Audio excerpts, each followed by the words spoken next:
don't know if anybody's heard of spontaneous healing before, but I'm guessing that you have. And one of the things that happens in spontaneous healing has been that some people, let's just give an example, and I've used this once before, I think, on the air. When someone is filled with, let's just say they've got a cancer, okay, and they're filled with tumors, and they go to their oncologist and their oncological team, whatever, oncology team, there it is, says, I'm sorry, there's nothing more that we can do for you. And they send them home to make their transition, okay? Which, by the way, transitioning to me is a sacred experience and a wonderful thing. And, even the fear-based reality we have here makes it more difficult. But I just wanted to state that and get that clear. But when they send them home and then that person shows up in the doctor's office 2 months later and there's no tumors, how did that happen? What went on? Okay? What went on inside the experience of that human to change their vibration of the tumor activity in their body and release that? And so I was looking at that from the physical human self, from this oil surge we have going on, and then from the higher self, which is, again, no fear-based information is real. Okay? This is my higher self, knowing this. So I sat down and I thought about that, and I was going, wow, something happened to me last year. And this is pretty personal stuff, but I'll just put it out there that will drive home this point, and that is that I have an immune system condition that when my immune system crashes, I tend to have an outbreak from the herpes virus. And I know that there are many, many, many people out there who do have this virus within their system, and it shows up on their mouths or in their genitalia or on their hip or on their leg or in the form of shingles. It's a condition that is running within a lot of the systems of the human body. And my particular condition has really distressed me over the years because I've done what I can... The dogs are interested. I have done what I consider to be numerous, multitude of work around, work around releasing this virus from my vessel and evolving my vessel to the place where the virus no longer is housed in my cellular DNA. Now, I've done everything from in the younger age where I was aware to medications to maintenance it. And it's not that it's something that happens a lot, but it's something that really disturbs me. It just bothers me. And I knew that there were belief systems and shame issues and all that around that. We live in a very surface environment where people are looking at each other, and it's very fascinating how we operate here. But my point is this, that I had gone to work with healers to release it. I had gone to work with people who did energetic releasing. I've held vials with the virus in it. I have been hooked up to biofeedback in it. I have, gone in and found any of the issues that were connected to it. And yet, over the years, I still continued to get what I would call just eruptions of the virus, and when I would get under stress. Well, last year one of these happened, and I was just going through a really immune system drop that frustrated me because I felt it coming and I knew what was happening next. So I called a friend of mine who does work like I do, and she's a very gifted healer and someone I trust and trust completely. And she came over to the house, and she and I had a little talk, and I just said, I would like to know what is going on. And so when I was lying on the table, she begins, and we have to laugh, we sometimes crack up if people were there, but she did a lot of reconnective work, energy work around me, not necessarily Reiki, by the way. It was her own, it's another form of energetic work, and she works with very, very different dimensions and all kinds of dimensional energies to bring them in. Which, by the way, whenever she starts doing that, I know right away that I start to feel completely a lot of relief and relaxed, like I'm connecting back into the mothership somehow, whatever that is. And it feels very, very calm and peaceful and so my memory just opens up. I'm like, okay, I'm clear that I'm in the place I know to be.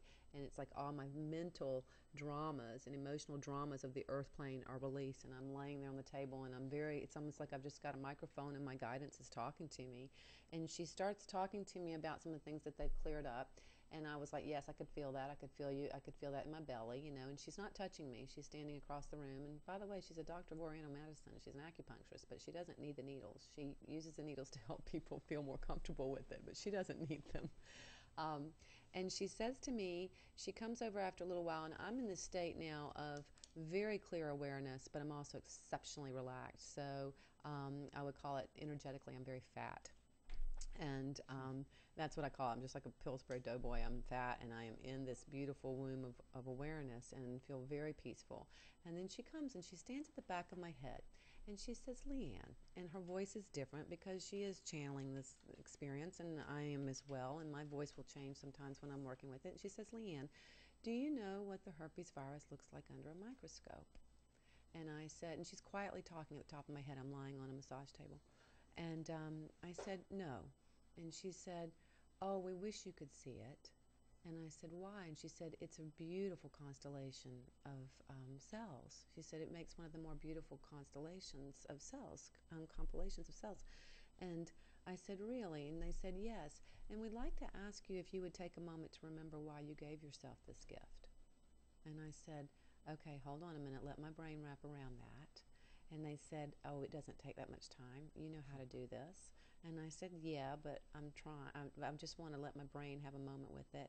And they started laughing. And when she started laughing, she said, okay, can you tell us now? Because you knew all along you were going to choose this particular route. Why did you choose this? And I didn't have, I'm telling you the truth here, I did not have a moment's thought about it. It came right out of my mouth. I said, because it was the only way it would make me stay in my body.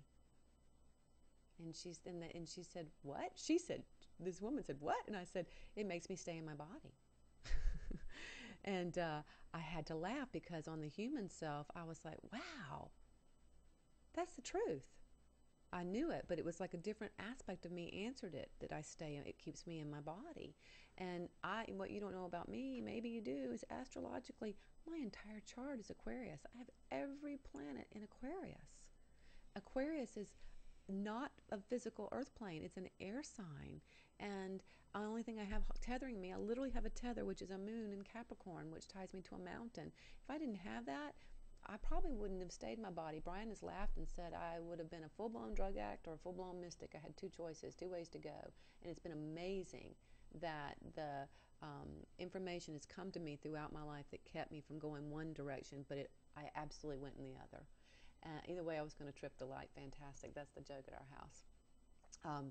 But what made complete sense was that whenever my body, my immune system feels that crash, and I have to now pay attention to something that is uncomfortable in my vessel and deal with my emotional drama around it, because we live in a society that's all freaked out about something we all have. I'm sorry, you can tell my little cynicism comes in there. Anyway, it has all these belief systems attached to it that are so absolutely inappropriate and not true. And I have to go in and deal with that issue. And it just was so frustrating inside of me. And so when they said, you know, why did you give that? And I was like, why did you do that? And I said, well, it keeps me in my body. I started laughing when I recognized the intelligence of that, because that's the truth.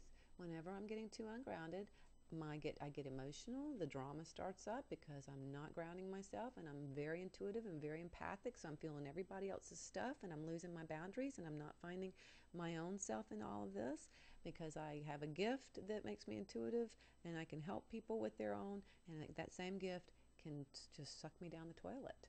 Okay? So I have to always stay in that balance. Well, of course it puts me back in my body. So I found that fascinating right away, that higher intelligence went right there and said that. My own higher intelligence answered it. And then they said, we'd like to make a suggestion to you. And I said, okay. And they said, oh, by the way, before they made the suggestion, they said to me, and I can't remember how it was said, and I apologize, and I'm just throwing this out here raw and organically to you, but it's important that I try to get the information out.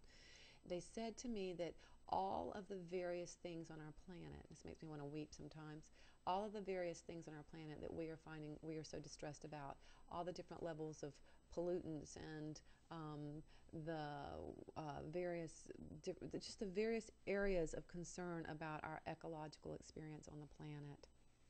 Um, Cesspool kind of ideas, that actually our higher intelligence knows what to do with that.